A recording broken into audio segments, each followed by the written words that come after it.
सभी साथियों को नमस्कार। सारथी पाठशाला में आपका हार्दिक स्वागत है। हम उपस्थित हैं आपके लिए संस्कृत विषय पर आधारित कुछ ऐसे महत्वपूर्ण प्रश्न लेकर जो सीधे सीधे, ध्यान से सुनिएगा, सीधे सीधे यूपी टेट 2026 की आपकी परीक्षा में पूछे जा सकते हैं। इसलिए अंत तक आज की इस क्लास में हमारे साथ जरूर बने रहें और अंत में आपका जो भी स्कोर हो वो कमेंट करके जरूर बताएं। चलिए, आज की क्लास का पहला प्रश्न क्या है वो देखते हैं। तो पहला प्रश्न आपके सामने आपकी स्क्रीन पर, बगुले को संस्कृत में क्या कहते हैं? बगुले को संस्कृत में क्या कहते हैं? कपोतः, चटकः, बकः या फिर काकः? कपोत कहते हैं कबूतर को, चटकः कहते हैं चिड़ा को, काकः कहते हैं कौवा को। अब एक ही विकल्प शेष है, वो कौन सा है? बकः। तो बगुले को संस्कृत में क्या कहते हैं? बकः कहते हैं। अगला प्रश्न है, हरये क्रुध्यति, इस वाक्य में हरये पद में कौन सा कारक है? अब देखिए, हरये क्रुध्यति इस वाक्य में हरये पद में कारक पूछा गया है। आप कैसे पता लगाएंगे कारक कौन सा है? दो तरीके हैं, या तो आपको कारक के सूत्र पता होने चाहिए या फिर आप विभक्तियों के द्वारा भी पता कर सकते हैं। कैसे? तो हरये जो है ये किस विभक्ति का रूप है ये बताइए। तो हरि शब्द के जब हम रूप पढ़ते हैं, हरि ही, हरि, हरयः ये प्रथमा है, हरिम, हरि, हरीन ये द्वितीया विभक्ति है, हरिणा, हरिभ्याम, हरिभिः ये तृतीया के रूप हैं, और चतुर्थी में एक वचन में रूप बनता है हरये। तो यहाँ पर विभक्ति कौन सी है? चतुर्थी है। अच्छा, चतुर्थी विभक्ति जो होती है, आपको पता है चतुर्थी विभक्ति किस कारक में होती है? संप्रदान कारक में होती है। तो इस विभक्ति वाली जो ट्रिक आपने देखी, इसके द्वारा आप पता लगा सकते हैं कि यहाँ कारक कौन सा है? संप्रदान है। दूसरा तरीका क्या है? संप्रदान कारक का सूत्र पता होना चाहिए। क्रुद्ध, दुर्हेर्ष्या, असूया अर्थानाम यम प्रतिकोपः।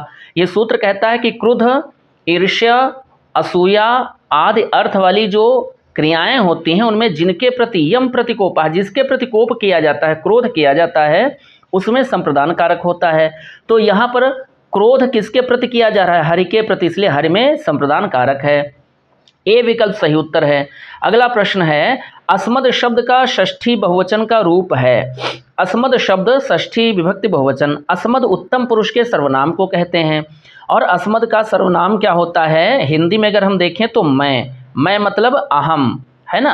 अब इसका षष्ठी विभक्ति बहुवचन का रूप बताना है। चार विकल्प हैं, चलिए देखते हैं कि सही विकल्प क्या होगा। तो मम है पहला विकल्प। मम का मतलब होता है मेरा, ये है षष्ठी विभक्ति एक वचन का रूप, ठीक है। युष्माकम ये अस्मद का रूप ही नहीं है, ये किसका है? युष्मद का रूप है। युष्मद मतलब होता है मध्यम पुरुष, युष्मद का रूप है, और युष्मद के षष्ठी विभक्ति बहुवचन का रूप है। तो ये भी गलत है, ये भी गलत है। तब ये भी युष्मद का षष्ठी विभक्ति एक वचन का रूप है, तो ये भी गलत हो गया। अब एक विकल्प शेष है, वो कौन सा है? नह, सी विकल्प। सी विकल्प सही उत्तर हो जाएगा इस तीसरे प्रश्न में। अगले प्रश्न की बात कर लेते हैं। अगला प्रश्न है, रमा शब्द का चतुर्थी विभक्ति एक वचन का रूप क्या है?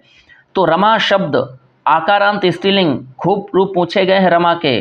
रमा है, पितृ है, मातृ है, गुरु है, हरि है। इनके रूप आपको हर हाल में याद ही होने चाहिए, अक्सर इनके शब्द रूप परीक्षाओं में पूछे जाते हैं। रमा शब्द का चतुर्थी विभक्ति एक वचन का रूप आपको बताना है। चार विकल्प हैं। पहला विकल्प है रमायै, फिर है रमाय, फिर है रमया और फिर है रमये। तो यहाँ पर ध्यान दीजिए, जब हम रमा के रूप पढ़ते हैं तो कोई भी विभक्ति जो है उसमें रमय नहीं मिलता है, ना ही रमाय मिलता है। तो ये दोनों विकल्प पहले ही गलत हैं। अब दो विकल्प शेष हैं, रमाये या रमया। तो रमया बनता है तृतीया विभक्ति एक वचन में, ये भी गलत हो गया। अब रमाये जो ए विकल्प है ये आपका सही उत्तर हो जाएगा। रमा रमे रमाह, रमाम रमे रमाह, और फिर बनता है रमया रमाभ्याम रमाभि और रमाये रमाभ्याम रमाभ्या।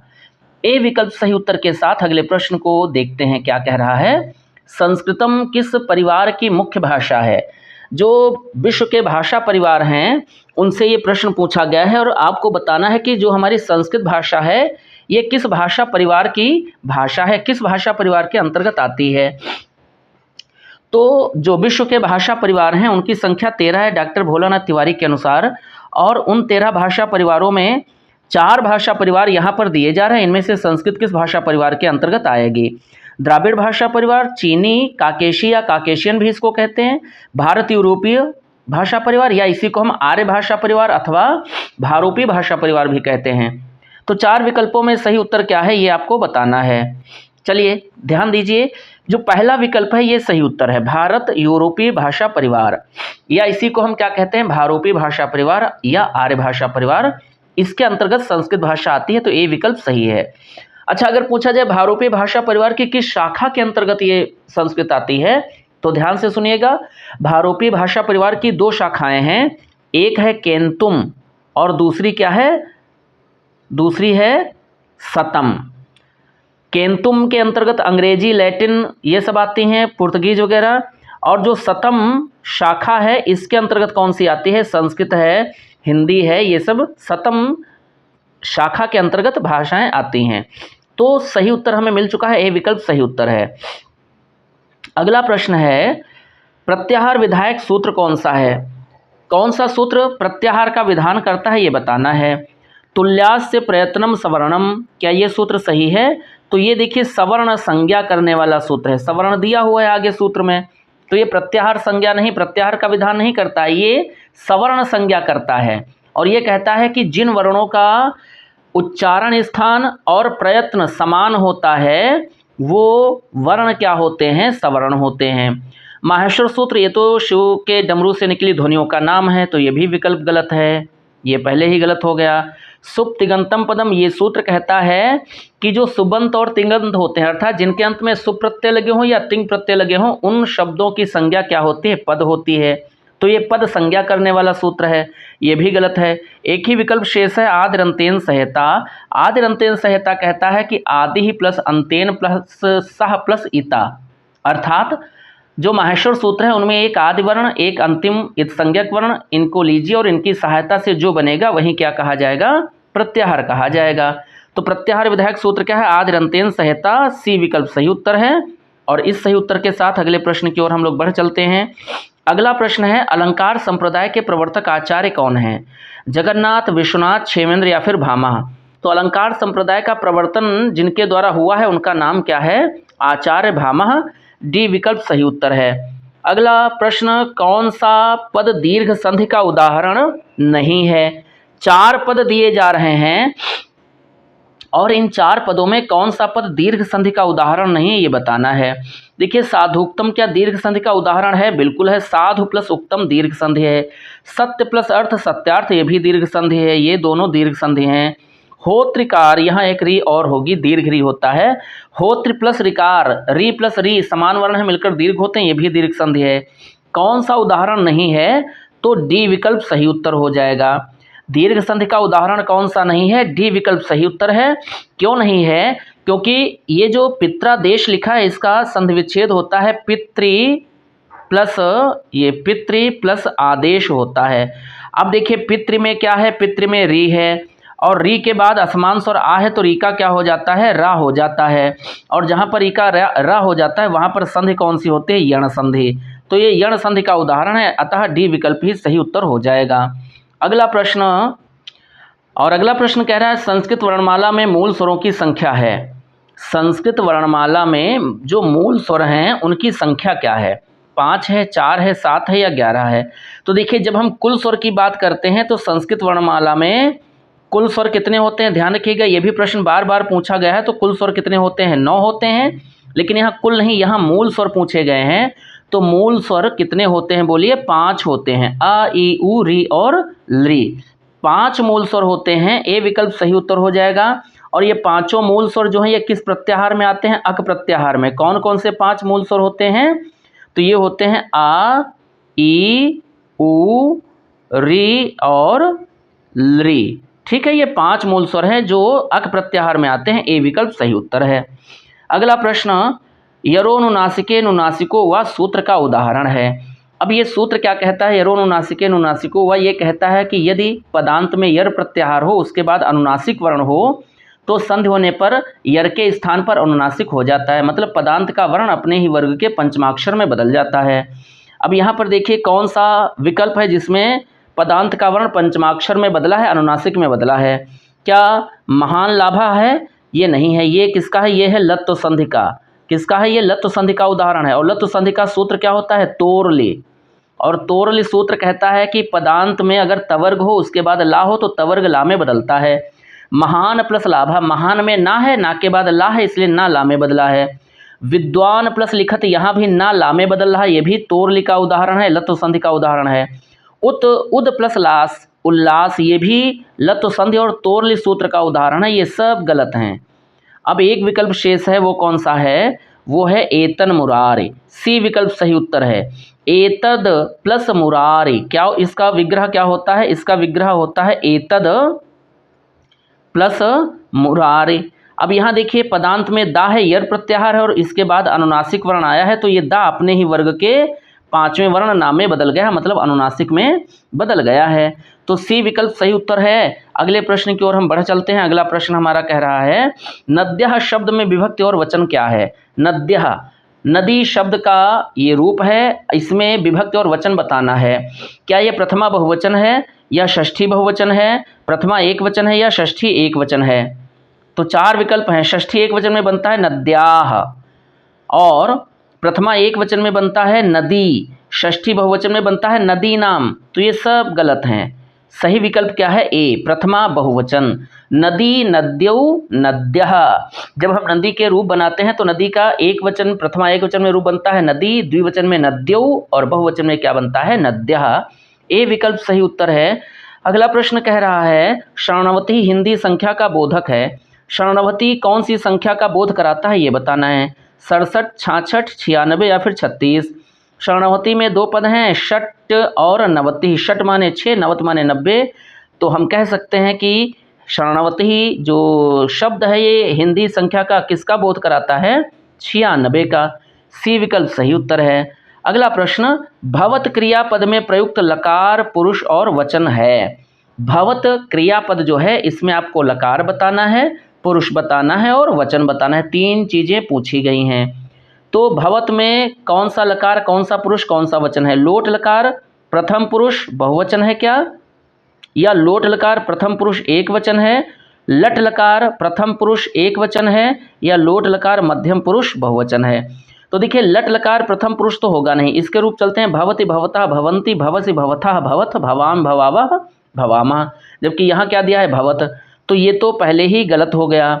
अब तीन विकल्प है, तीनों में लोट लोट लोट, तीनों में लोट लकार दिया हुआ है। अब ये किसका रूप है? तो लोट लकार प्रथम पुरुष बहुवचन या एक वचन? तो देखिए भवतु, भवताम, भवन्तु। क्या होता है? भवतु, भवताम, भवन्तु। ना तो ये भवतु है, ना भवताम है, ना भवन्तु है, तो ये दोनों गलत हो गए। अब एक ही विकल्प शेष है और वो कौन सा है? डी, लोट लकार मध्यम पुरुष बहुवचन। भव, भवतम, भवत, ये लोट लकार मध्यम पुरुष बहुवचन में बनता है भवत रूप, तो निश्चित रूप से डी विकल्प सही उत्तर है। अगले प्रश्न की बात करते हैं। अगला प्रश्न है सर्वनाम शब्द नहीं है। चार विकल्प हैं, कौन सा शब्द सर्वनाम नहीं है ये बताना है। अपि, यूयम, तौ, तस्मै। तो देखिए यूयम सर्वनाम है, तौ सर्वनाम है, तस्मै भी सर्वनाम है। कौन सा सर्वनाम नहीं है? अपि। अपि का मतलब क्या होता है? भी। ये क्या है? अपि क्या है? तो अपि है आपका अव्यय। क्या है बोलिए? अव्यय पद है। तो ए विकल्प सही उत्तर हो जाएगा इस 14वें प्रश्न में। अगला प्रश्न स्वस्थ पद के योग में प्रयोग की जाने वाली विभक्ति कौन सी? बहुत बार पूछा गया प्रश्न है ये, बार बार पूछा जाने वाला प्रश्न है ये। स्वस्थ के योग में किस विभक्ति का प्रयोग किया जाता है? तो चतुर्थी विभक्ति सही उत्तर हो जाएगा। और चतुर्थी में हम एक सूत्र पढ़ते हैं, नमः स्वस्ति स्वाहा स्वधा अलम वषट योगाच्च। और ये सूत्र कहता है नमः स्वस्ति स्वाहा स्वधा अलम और वषट शब्दों का जहाँ भी योग होगा इनके योग में हम चतुर्थी का प्रयोग करेंगे। तो डी, बी विकल्प, अच्छा ये थोड़ा क्रम गलत हो गया है, ये तीसरा विकल्प सही उत्तर है, चतुर्थी। अगले प्रश्न को देखते हैं। तो अगला प्रश्न है कादंबरी ग्रंथ के रचनाकार कौन हैं? कादंबरी ग्रंथ के रचयिता का नाम पूछा गया है। भास, भवभूत, बाणभट्ट या श्रीहर्ष। तो कादंबरी के रचयिता कौन है? निश्चित रूप से बाणभट्ट सही उत्तर हो जाएगा। बाणभट्ट ने कादंबरी कथा की रचना की है। सी विकल्प सही उत्तर। अगला प्रश्न महाकवि कालिदास द्वारा विरचित नाटक है। यहाँ पर चार ग्रंथ हैं, इन चार ग्रंथों में वह ग्रंथ कौन सा है जो महाकवि कालिदास के द्वारा लिखा गया नाटक ग्रंथ है? मेघदूतम ये खंड काव्य है, इसकी रचना कालिदास ने की है। कुमार संभव रघुवंश भी कालिदास की रचना है, लेकिन ये दोनों क्या है? महाकाव्य हैं। अब पहला विकल्प ही शेष रह जाता है, मालविकाग्निमित्रम। तो ये सही उत्तर है। मालविकाग्निमित्रम, विक्रमोर्वशीयम और अभिज्ञान शाकुंतलम, ये तीन नाटक लिखे गए हैं किसके द्वारा? कालिदास के द्वारा। ए विकल्प सही उत्तर के साथ अगला प्रश्न देख लेते हैं। व्यंजन संधि का उदाहरण है। व्यंजन संधि का उदाहरण आपको बताना है। सज्जन है, साधुक्तम है, पितरि है, पित्र्याम। देखिए पित्र्याम और पितर ये संधि के उदाहरण ही नहीं हैं, तो ये दोनों विकल्प गलत हो गए। साधुक्तम, ये साधु प्लस उक्तम ये किसका उदाहरण है? ये है दीर्घ संधि का उदाहरण। साधु में छोटा ऊ और उक्तम में छोटा ऊ दोनों समान वर्ण हैं, दोनों मिलकर क्या हो गए? दीर्घ हो गए, बड़ा ऊ बन गए, तो ये दीर्घ संधि का है। व्यंजन संधि पूछा गया है तो एक ही विकल्प हमारे सामने शेष रह जाता है और वो कौन सा है? सज्जनः। सज्जनः का संधि विच्छेद क्या होता है? सद प्लस जनः। अच्छा, इसमें सूत्र कौन सा लगता है? तो इसमें सूत्र लगता है स्तो हिशुना इश्चु, और ये इश्चुत संधि का सूत्र है जो कहता है कि तवर्ग का योग जब चवर्ग से होता है तो तवर्ग चवर्ग में बदल जाता है। ए विकल्प सही उत्तर है। अगला प्रश्न क्या कह रहा है? उत्तम पुरुष से संबंधित सर्वनाम शब्द है। यहाँ पर 4 विकल्प हैं, चारों में सर्वनाम दिए हैं, आपको बताना है कि इनमें से कौन सा वह सर्वनाम है जो उत्तम पुरुष से संबंधित है। वयम, युवाम, सह, तस्मिन। तो देखिए सह और तस्मिन ये प्रथम पुरुष के हैं, युवाम किसका है? ये मध्यम पुरुष का है। ए विकल्प सही उत्तर हो जाएगा। अहम, आवाम, वयम। वयम उत्तम पुरुष का सर्वनाम है, ए विकल्प सही उत्तर है। अगला प्रश्न, ध्री धातु में तिन प्रत्यय का योग करने पर रूप बनता है। ध्री धातु के साथ जब हम तिन प्रत्यय का प्रयोग करते हैं तो रूप कौन सा बनता है? धृति ही सही उत्तर हो जाएगा। तिन का ती शेष रहता है और ती देखिए कहाँ शेष है? धृति में। अच्छा, धरती ही ये मूल शब्द है, ये प्रत्यय से बना नहीं, ये मूल शब्द है, तो ये गलत उत्तर हो जाएगा। सही उत्तर हमारा क्या है? धृति ही है। ए विकल्प सही उत्तर। अच्छा, यहाँ पर ध्यान दीजिए, थोड़ा सा क्षमा चाहेंगे, धरती ये जो शब्द है ये गलत लिखा हुआ है, धरित्री से ही शब्द होता है, ठीक है, ये गलत है, तो सही उत्तर हमारा धरती हो जाएगा। अगला प्रश्न, छंदानुगत शिक्षण प्रणाली होती है। छंदानुगत शिक्षण प्रणाली किसकी होती है? बार बार पूछा गया प्रश्न है। व्याकरण की, पद्य की, गद्य की या कथा की? तो यहाँ सही उत्तर हो जाएगा छंदों का प्रयोग हम किस में करते हैं? पद्य में करते हैं, काव्य में करते हैं। बी विकल्प सही उत्तर। अगला प्रश्न, शुद्ध वाक्य का चयन कीजिए।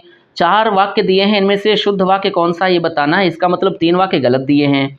अहम गृहम गच्छति कर्ता है उत्तम पुरुष का और क्रिया लगी है प्रथम पुरुष की, गलत है।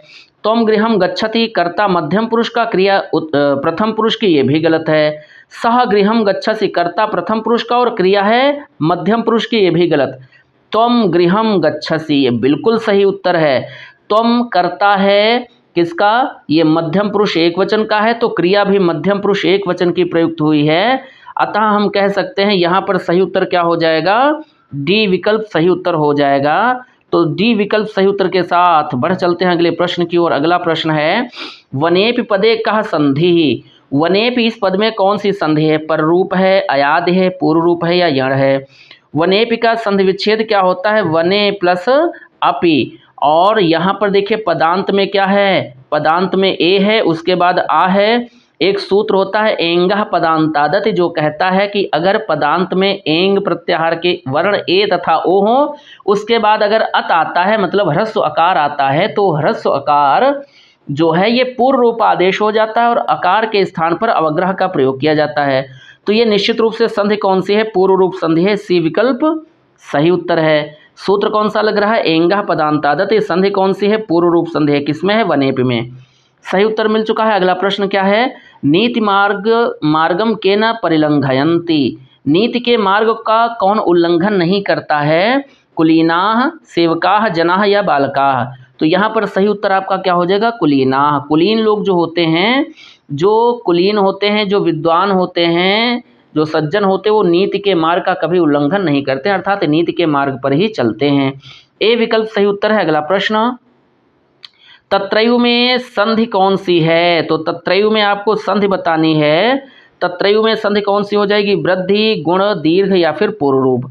तत्रयु में देखिए ऊपर 2 मात्राएं लगी हैं और जहाँ पर ये 2 मात्राएं आपको दिखें वहाँ संधि कौन सी होती है? वृद्धि संधि। और सूत्र क्या होता है? वृद्धिरेचि। तत्रैव का संधि विच्छेद होगा तत्र प्लस एव तत्रैव, और संधि कौन सी है? वृद्धि। सही उत्तर मिल चुका है ए। अगला प्रश्न, संस्कृत में अयोगवाह वर्णों की संख्या है। संस्कृत में अयोगवाह वर्ण कितने हैं? 6 हैं, 5 हैं, 3 हैं या 4 हैं? तो संस्कृत में अयोगवाह वर्ण कितने हैं आपको बताना है। सही उत्तर क्या हो जाएगा? 4। संस्कृत में 4 अयोगवाह हैं। कौन कौन से हैं? अनुस्वार है, विसर्ग है, जिह्वामूली है और उपधमानी है। फिर से सुन लीजिए, अनुस्वार, विसर्ग, जिह्वामूली और उपधमानी, ये 4 अयोगवाह हैं संस्कृत भाषा में। डी विकल्प सही उत्तर हो जाएगा। अगले प्रश्न की बात करते हैं। अगला प्रश्न है अनुरूपम में समास है। अनुरूपम इसका विग्रह क्या होता है? रूपस्य योग्यम। क्या होता है? रूपस्य योग्यम। और इसमें समास कौन सा है? तो पहला पद प्रधान है और पहला पद अव्यय है, इसलिए निश्चित रूप से समास कौन सा हो जाएगा? अव्ययी भाव। अगला प्रश्न क्या कह रहा है? वयंतेयः शब्दे कः प्रत्ययः। वयंतेय शब्द में प्रत्यय कौन सा है ये बताना है। अब वयंतेय शब्द में प्रत्यय कौन सा है? अण है, ठक है, ढक है या फिर तल है। तो देखिए अण का तो प्रयोग हम करते हैं जब किसी संतान का नामकरण उसके पिता के आधार पर किया जाता है। जैसे हम लिखते हैं वसुदेव की संतति को हम क्या कहते हैं? वासुदेव। या रघु की संतति को हम क्या कहते हैं? राघव। तो रघु के साथ अण लगाते हैं और राघव शब्द बना लेते हैं, तो अण गलत विकल्प है। ठक का संबंधवाचक प्रत्यय है, संबंध बताने के लिए ठक का प्रयोग करते हैं और इसका एक आदेश हो जाता है।